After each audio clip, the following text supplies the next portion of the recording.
contractor na no-show sa hearing ngayon ng House Infrastructure Committee. Ang motion na inihain ni Manila Representative Joel Chua, Chairman ng House Committee on Good Government and Public Accountability, at inaprobahan ng mga miyembro ng komite. Kabilang sa isyuhan ng subpoena ay ang Sims Trading Corporation, Alpha and Omega General Contractor and Development Corporation, St. Timothy Construction Corporation, Royal Crown Monarch Construction and Supplies Corporation, at ang Wawa Builders. Narito ang motion ni Manila Representative Joel Chua. Congressman Chua first before Congressman Abad. Mr. Chair, I move that we issue a subpoena to those contractors who did not attend in today's scheduled hearing. If I hear a second, please. Second. Motion has been seconded. Are there any objections? Hearing no objections, the motion is carried.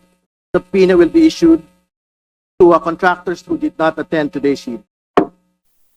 Samantala, pinagsusumite din sa loob ng 5 araw ang mga miyembro ng Joint Committees para sa kanilang full disclosure ng kanilang financial interest kung meron man tungkol sa mga flood control projects base sa motion ni Jokno.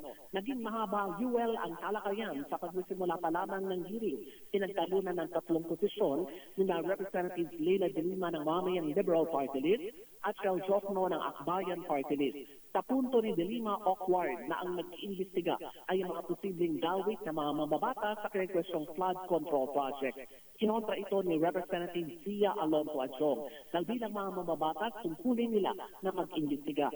Sabi ni Adjong, sakaling may ma-involve ng mga congressmen, pwede silang imbestigahan ng House Ethics Committee. Samantala sa updated na listahan, sa 16 contractors na binanggit ni Pangulong Bongbong Marcos sa issue ng flood control project, 11 ang dumadalo ngayon sa hearing ng House Infracom.